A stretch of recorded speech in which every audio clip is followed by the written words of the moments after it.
Bakunzi bacu bakunzi ba Words Kingdom TVR,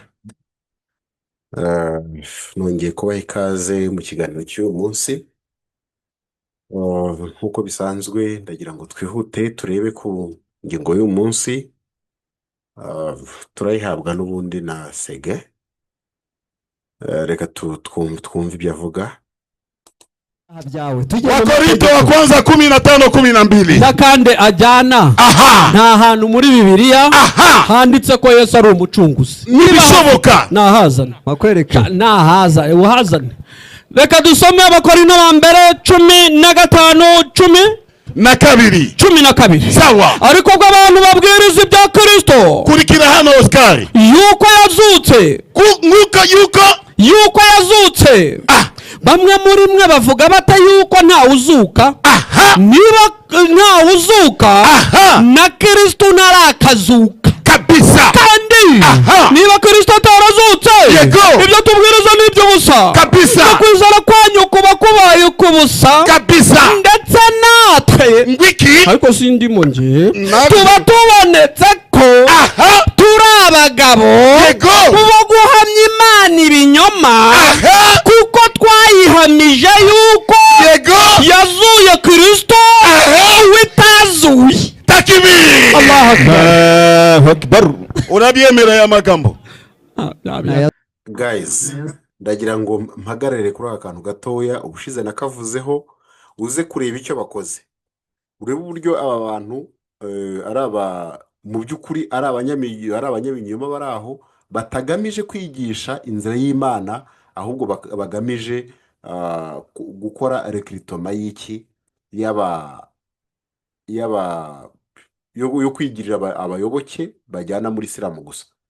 Ibindi byo kuvuga ko bari muri gahunda z'ivugabutumwa rwose byo uhita ubona ko atari ukuri. Nkibwira neza yuko rero buri wese ubatega amatwi ukwiriye kugira gute, ukwiriye kubyitondera. Reka twumve hano. Sorry, ndabona Zoom yari yanze kandi nashakaga ko tuza kubigira tukabibona, ariko ndibwira ko na hano uko biri kose ngira ngo naho birasomeka.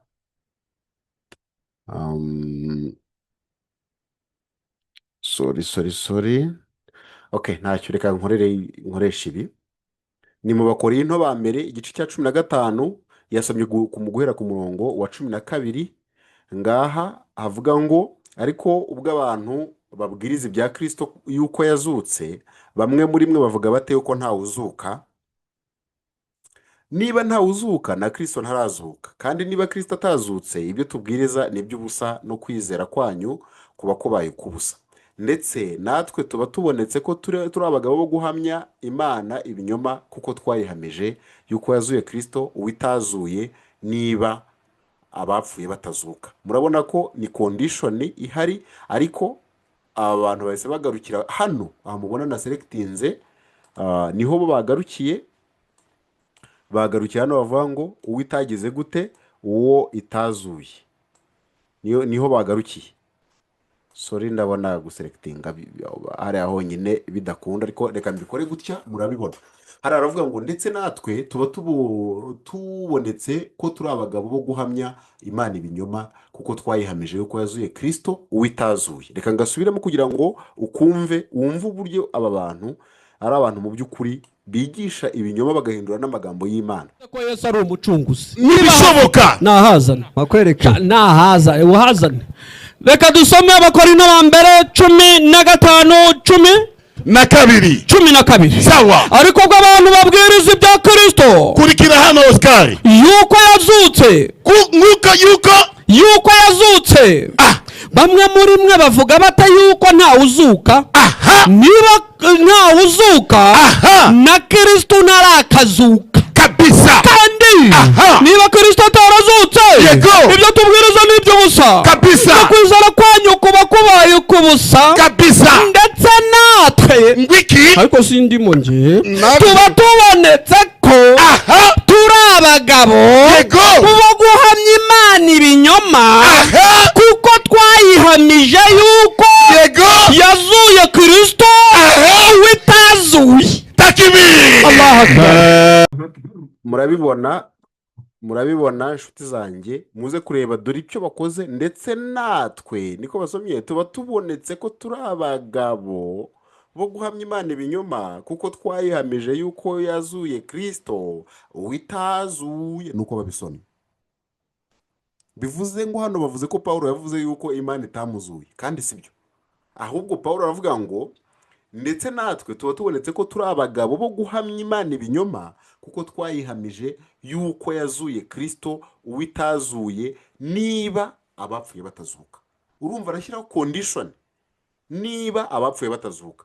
Agakomeza hano akavuga ngo niba abapfuye batazuka na Kristo ntarazuka, kandi niba Kristo atazutse kwizera kwanyu ntikugira umumaro, ahubwo muracyari mu byaha byanyu. Kandi niba bimeze bityo, n'abasinziriye muri Kristo bararimbutse. Niba muri ubu bugingo Kristo ari we twiringiye gusa, tuba duhindutse abo kugirirwa impuhwe kuruta abandi bantu. Impamvu ni iyihe? Ni uko guhakana ko Yesu Kristo atazutse ubu uri mu byaha, ndetse n'ibyiringiro by'abakristo biba bigize gute? Biba bikuweho. Niyo shingiro ry'ubukristo, niryo shingiro ry'imyizerere y'abakristo. Ariko noneho Kristo yarazutse, murabibona none harabikomeje. Ariko noneho Kristo yarazutse, niwe muganura w'abasinziriye, kuko ubwo urupfu rwazanwe n'umuntu, niko no kuzuka kw'abapfuye kwazanwe n'umuntu. Nk'uko bose bokorwe gupfa na Adamu, niko bose bazahindurwa bazima na Kristo. Ariko umuntu wese mu mwanya we, kuko Kristo ari we muganura, maze hanyuma abakristo bakazabona kuzuka ubwo azaza, nibwo imperuka izahera ko ibi ngibi mugize gute? Murabibona hariya muri Bibiliya, icyo Bibiliya ivuga. Ndetse dushobora no gukora dushobora gukora ubundi bushakashatsi. Yazuye Kristo, ndeka yenda nandike amagambo tuyashake muri Bibiliya, nayo dushobora kuyabona ahandi. Murabona Abaroma igice cya 8, Abaroma igice cya 8. Ihangane ho gato, ndabona nari nakoze zoom nini ituma bitagaragara. Reka nongere ngerageze hano. Okay, hano ndumva bigaragara. Abaroma igice cya 8 umurongo wa 11 haravuga ngo ariko niba umwuka we yazuye Yesu aba muri mwe, iyazuye Kristo Yesu izazura n'imibiri yanyu ipfa kubw'umwuka wayo uba muri mwe. Mu yandi magambo ni ukuvuga ko kuzuka no gupfa kwa Kristo ni ikindi gihamya cy'uko Imana ifite ububasha bwo kugira gute? Bwo kuzura abapfuye. Ndagira ngo nkubwire yuko ntabwo Yesu ahangaha yapfuye kubera yuko niwe Mana data wa twese, niwe Mwana, niwe Mwuka wera. Yaravuze ngo kuko igituma data nkunda nuko yewe ntanga ubugingo bwanjye kugira ngo musubirane. Aravuga ngo yewe nzabufata mfe, hanyuma nongere kwizura. Nta wundi muntu ushobora gukora ibyo bintu utari Kristo. Murebye hano ku murongo wa 10 bavugaga ngo niba Kristo aba muri mwe, nubwo umubiri upfuye uzize ibyaha, umwuka uba uri muzima kubwo gukiranuka. Nuko rero bene data, turi mu mwenda ariko si uwa kamere y'imibiri yacu ngo dukurikize ibyayo. None umurongo wa 11 uvuga ngo ariko niba umwuka we yazuye Yesu aba muri mwe, iyazuye Kristo Yesu izazura n'imibiri yanyu ipfa kubw'umwuka wayo. Rero Kristo yarazutse, nicyo Pawulo yabwirizaga. Sege hano yaragiye kubeshya ku nyungu tutazi. Reka dukomeze twumve. Nayasubiremo.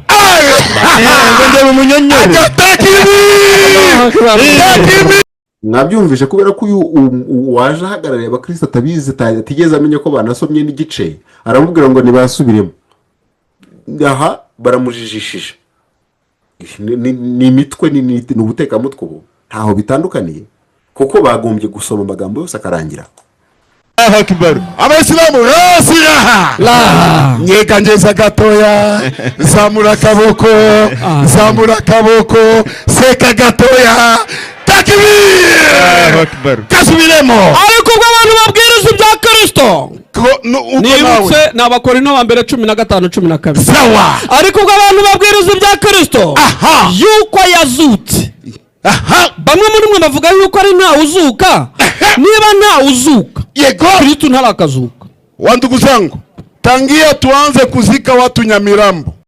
Nsubiremo urebe hano uko babisomye umurongo wa 12 hano. Ariko ubwo abantu babwiriza ibya Kristo yuko yazutse, bamwe muri mwe bavuga bate yuko ntawe uzuka, ariko uko babisomye hariya bo ntabwo ari uku nguku. Niba ntawe uzuka na Kristo ntarakazuka, kandi niba urumva kondisiyo bashyize, niba ntawe uzuka na Kristo ntaragira gute, ntarakazuka. Mu yandi magambo, guhakana ko Kristo yazutse ugendeye kuri ibi Pawulo avuga, ni ukuvuga ko ntawe wigeze azuka. Niba ntawe uzuka na Kristo ntaragira gute, ntarakazuka. By the way, reka mbabwire iki kintu, wowe unteze amatwi uzibaze kubera iki ibigo by'abayisilamu hafi ya byose udashobora kuba mu myaka irenga 30. Nagerageje kubitekerezaho nza gusanga mu bigo byose abayisilamu bafite by'amashuri biragoye kuba wabonamo ikigo kigeze kigira byibuze umwana wabaye wa mbere ku rwego rw'akarere. Byakugora kugira ngo umubone, byakugora. Tureke urwego rw'igihugu, tureke urwego rw'intara, tureke urwego, ujya ku karere, ku rwego rw'akarere. Biragoye ko wabona umwana waturutse muri ibyo bigo. Kubera iki? Kubera Isilamu yigisha ignorance.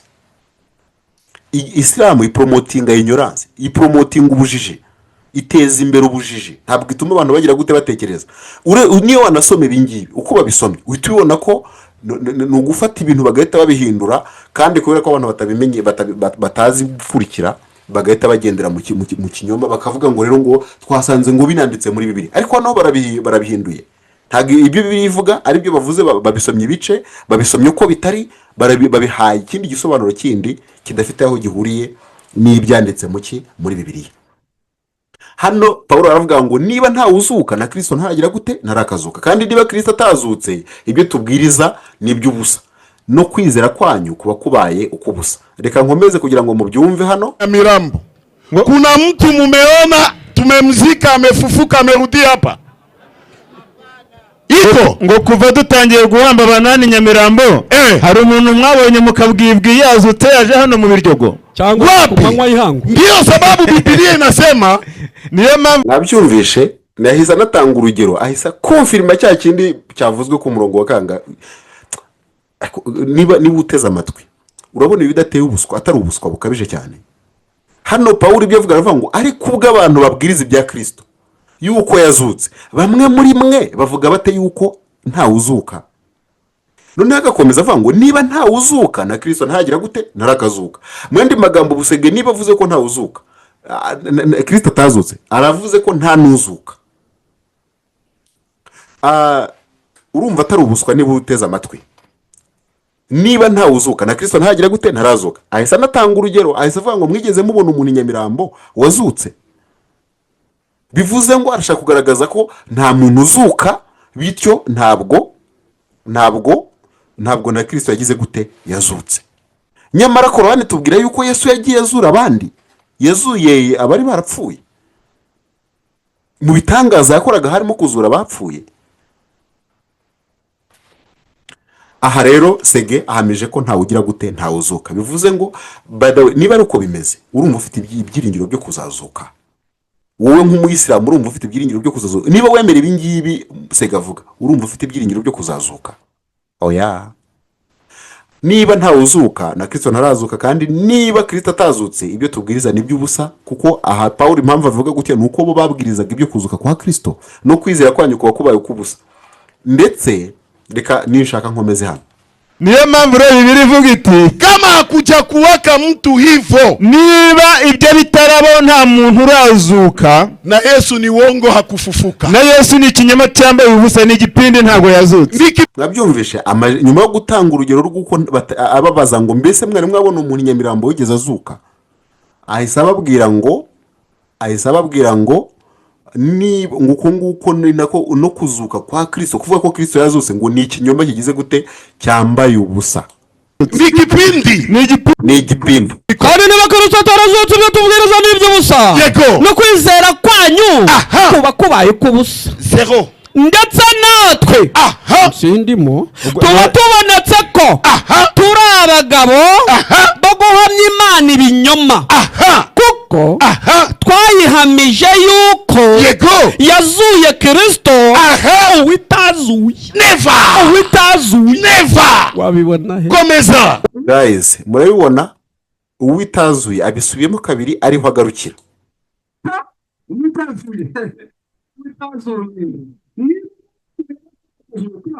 na Kristo ntarakazuka. Murabona ko ibyo avuze ntibigize gute? Aha, niba abapfuye batazuka na Kristo ntarakazuka, ni uku nguko yese agize gute abivuga. Niba abapfuye batarazuka, okay, niba abapfuye batazuka na Kristo ntarazuka, kandi niba Kristo atazutse, reka twumve. Kristo ntarakazuka. Kandi niba Kristo atarazutse, kwizera kwanyu kugira umumaro kabisa, ahubwo muracyari mu byaha. Mwabyumvisha uburyo aba bagabo wibaza ngo ariko banakoresha ubwenge Imana yabahaye. Hano uravuga ngo niba abapfuye batazuka na Kristo ntarazuka, kandi niba Kristo atazutse, kwizera kwanyu ntikugira umumaro, ahubwo muracyari mu byaha byanyu. Mu yandi magambo, nk'abayisilamu, kuba mutabyizera muracyari mu byaha. Si hahise cyane, kandi bari batera hejuru ngo takbir. Kibazo abantu bakubwira ubwenge Imana yabahaye barabukoresha. Aha haravuga ngo niba bapfuye batazuka na Kristo ntarazuka, kandi niba Kristo atazutse, kwizera kwanyu ntikugira umumaro. Byumvikana, Kristo niba atarazutse nk'uko mu Isilamu mubivuga, kwizera kwanyu ntabwo kugira gute, ntikugira umumaro, ahubwo muracyari mu byaha byanyu.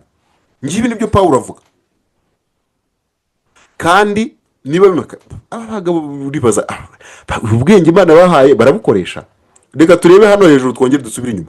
Ariko ubwo abantu babwiriza ibya Kristo yuko yazutse, bamwe muri mwe bavuga bate yuko ntawe uzuka?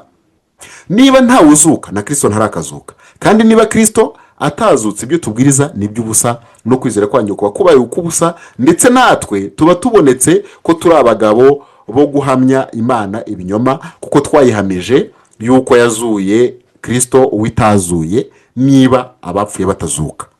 Niba abapfuye batazuka na Kristo ntarakazuka, kandi niba Kristo atazutse, kwizera kwanyu ntikugira umumaro, ahubwo muracyari mu byaha byanyu. Noneho rero reka nze mbere icyo buryo Bwiza Abdurs, aba Abdul Sege, Abdul uriya wundi bari kumwe, rwose ibintu bakoze birimo ubuswa cyane no guhita bahinyuza Allah.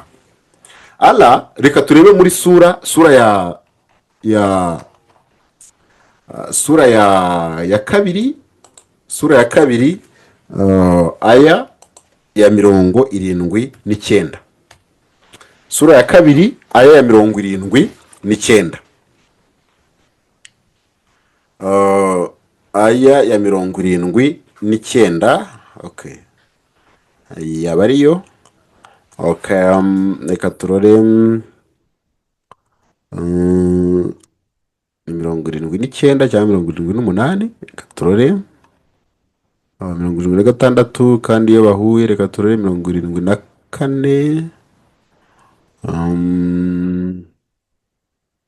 Okay, ni 73. Sorry, mumbabarire nari mvuze aya itariyo.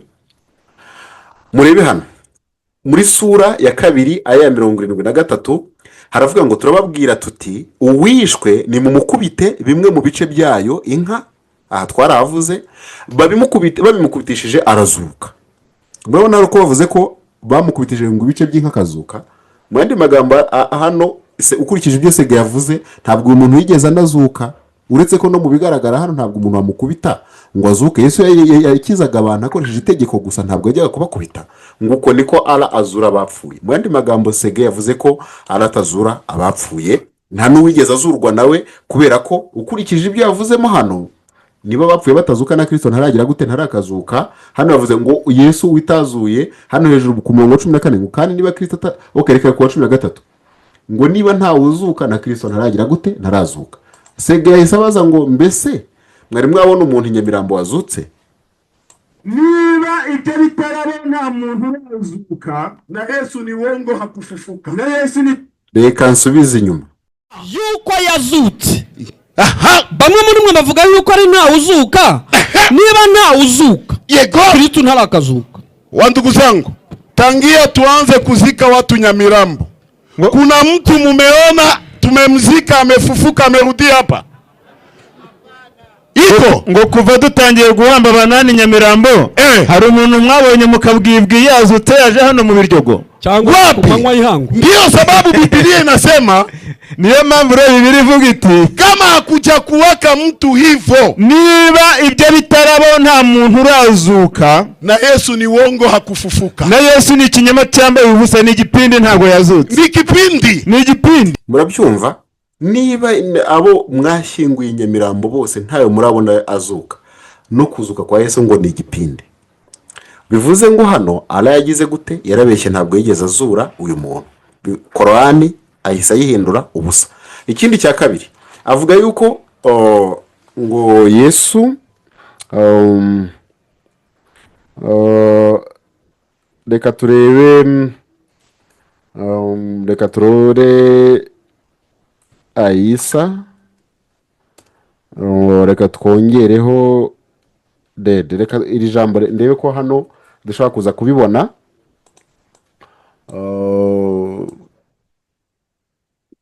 From the dead, reka turebe ko hano hari nza kubibona. Nanditsemo ariya magambo kugira ngo dushakishe. Okay, ngibi kuri muri sura ya gatatu aya ya 49 iravuga iki? And we will make him a messenger to the children of Israel. I have come to you with a sign from your Lord that I designed for you out of clay, as it were the figure of a bird, and I breathed into it. Reka mbishyire mu Kinyarwanda, ntaza gufata umwanya munini. Ni tubonye ko ni sura ya gatatu aya ya 49. Sura ya gatatu aya ya 49.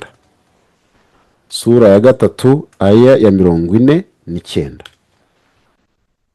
Turebe ikivuga, maze muze kumbwira ko aha Sege adahisa senya Korani yose. Aba bantu baragerageza ngo barababeshya, bakibwira ko barimo bashaka guskaminga abakristo, ariko bo ubwabo bakarangiza bisenya. Murabona hano haravuga ngo iki? Haravuga ngo ngo azanaba intumwa kuri bene Isirayeli, ababwira ati mu by'ukuri ninjye mbazaniye igitangaza giturutse kwa Nyagasani wanyu, ndababumbira mu ibumba ikimeze nk'inyoni, ngihuhemo maze gihinduka inyoni ku bushobozi bwa Allah. Ndakiza uwavukanye ubumuga, ese wowe mu Isilamu windi wigeze ubona uwakize yaravukanye ubumuga? Umubembe se wigeze umubona kira? Ubwo bivuze ngo hano ibi byose Allah yavuze hano yarabeshye. Nzure abapfuye mbishobojwe na Allah. Ubwo bivuze ngo hanabyo Korani segarayishenye, kuko nta bapfuye bazuka. Ndetse mbabwira ibyo mwariye n'ibyo muhunitse mu ngo zanyu, mu by'ukuri muri ibyo harimo ikimenyetso kuri mwe. Reka turebe ahandi hantu Allah yavuze biriya bintu. Hari ibyo kuzuka handi avugamo. Katurore. Okay, ngibi hano ibi Allah ni wabivuze. Ni sura ya 5 aya 110. Sura ya 5 urebe ubushobozi bwose Yesu yari afite, kandi ibi murabibona ko n'ubundi ubu Allah ntabwo ari wabishoboje. Allah ni ikinyoma, kubera yuko Allah ntabasha kuzura abapfuye ukurikije ibyo Sege avuze. Niyo mpamvu asomye ari amagambo akayasoma n'uruswa. Kandi igitangaje ni ukubona basoma biriya bintu hari abasheyi bangana kuriya, ntihebe n'umuntu ushobora kuba yagira gute yamukosora, kubera ko bakeneye gutwara abantu mu buyobe gusa, mu bujiji. Ibyo yabihagije. Murabona hano Korani ndavuga ngo wibuke igihe Allah azavuga ati, yewe Isa mwene Mariyamu, ibuka ingabire zanjye naguhundagajeho n'izo nahundagaje ku mubyeyi wawe, ubwo nagushyigikizaga Roho Ntagatifu marayika Jibril Gaburiyeli. By the way, iki nacyo ni ikindi, kuko Muhammad yamubaje gusobanura roho icyo ari cyo, Holy Spirit icyo ari cyo, ntiyabashe kubisubiza. Aravuga ngo ubumenyi bufitwe na Allah wenyine. Hano reka twikomereze. Ukavugisha abantu ukivuka no mu gihe. Ese muri mwe ubundi mwigeze mubona umwana ukivuka ubasha kuvugisha abantu bakuru? Ibi bivuze ngo ibi nabyo ntibyabayeho, kubera ko condition ya Sege nuko muba mwarabibonye. Niba utarabonye abantu bazuka Nyamirambo, ntabwo abantu bazuka. Niba utarabonye abantu bavuga, ubwo nyine bavuga bakivuka, nabwo ntabwo bagize gute. Iki nacyo ni ikinyoma Allah abeshya. Ukavugisha abantu ukivuka mu gihe wari umaze no mu gihe wari umaze kuba mukuru. Unibuke igihe nakwigishaga kwandika ubuhanga, Taurati n'Ivanjiri, ndetse n'igihe wabumbaga ibumba ukarikoramo igisa nk'inyoni ku burenganzira bwanjye, nuko ugahuhamo maze kikaba inyoni ku bushobozi bwanjye, ugakiza impumyi n'ababembe ku bushobozi bwanjye.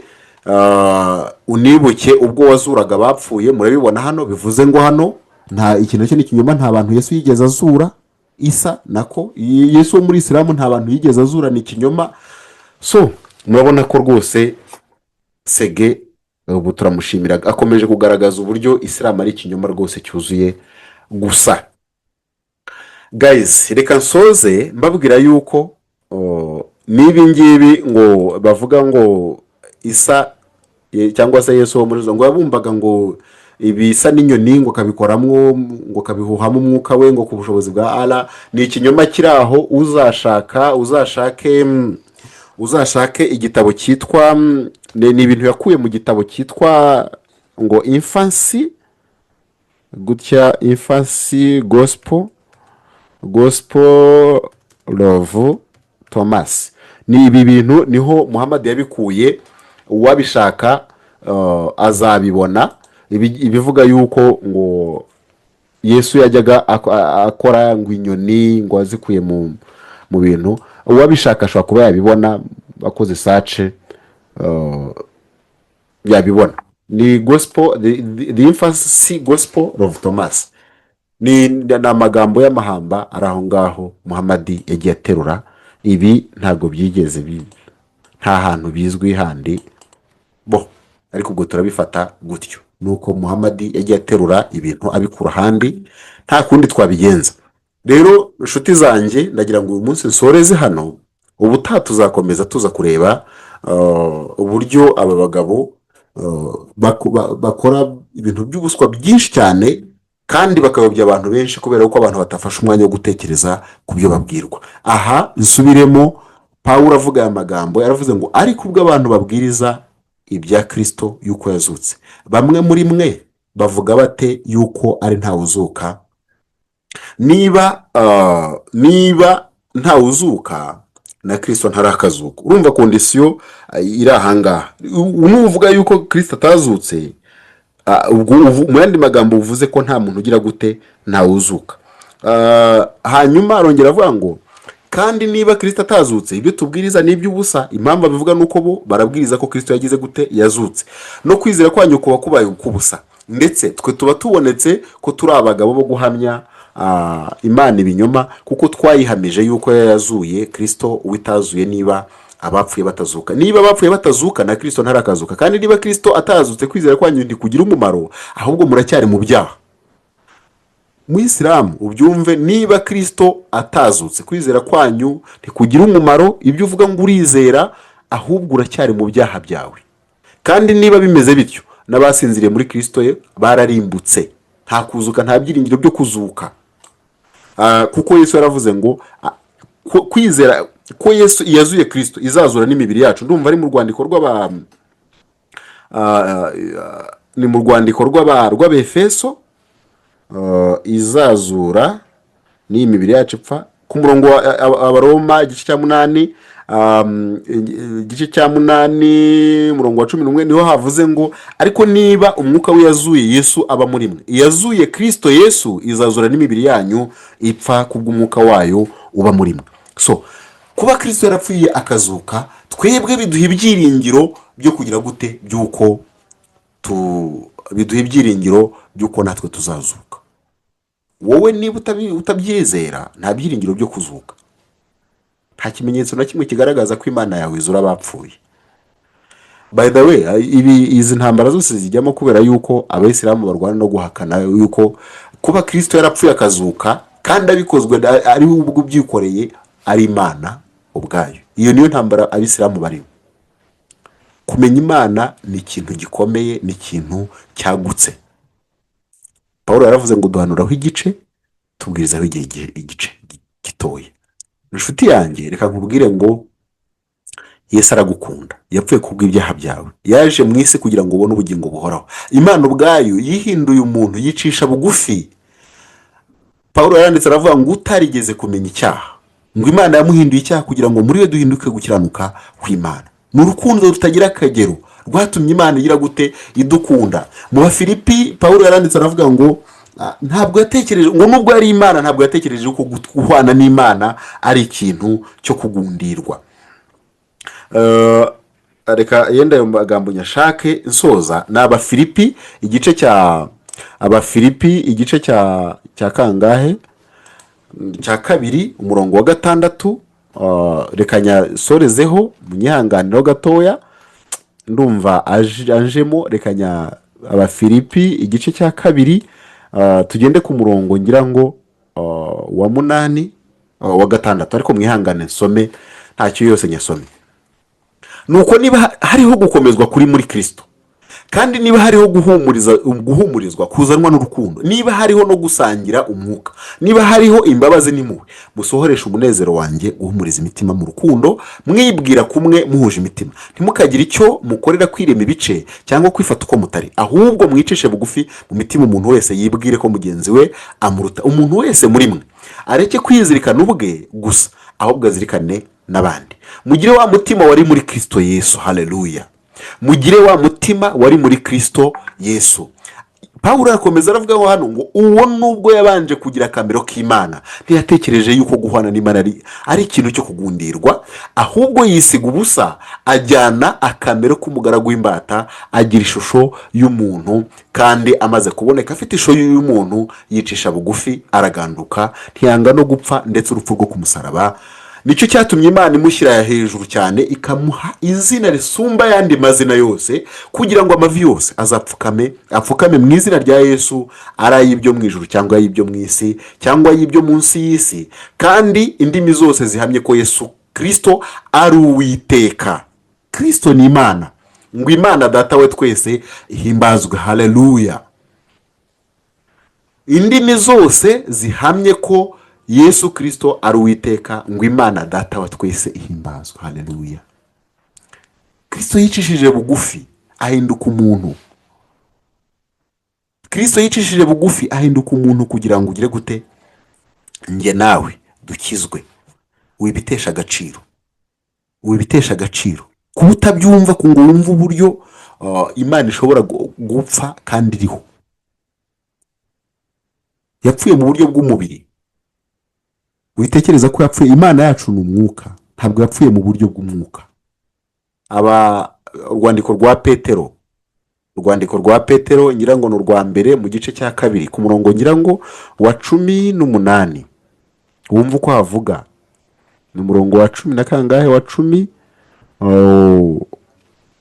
Igice cya 2 cyangwa icya 3. Mwihangane ndebe ntacyo. Reka nandikemo, nkoreshe telefone, nandikemo bw'umubiri kugira ngo byorohe kuba nabibona. Ni igice cya 3, ni igice cya 3 ku murongo wa 18. Mwumve icyo tuvuga, ntabwo ari ukuvuga ko Kristo yapfuye mu buryo bw'umwuka, ahubwo hapfuye umubiri wa wundi uri divine, utarigeze ukora icyaha, kuko niwe wenyine wabaye mu isi adakora icyaha, kuko umubiri we utandukanye n'imibiri yacu. Tugende ku murongo wa 18. Haravuga ngo iki?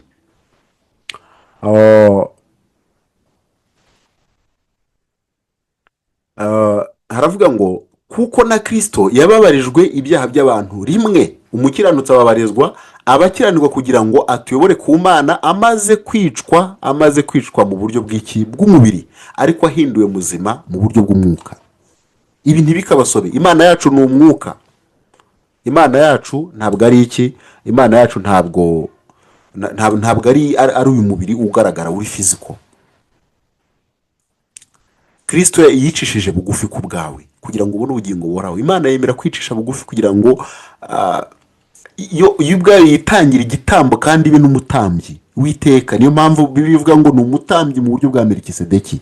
Byari kugira ngo ubone ubugingo buhoraho.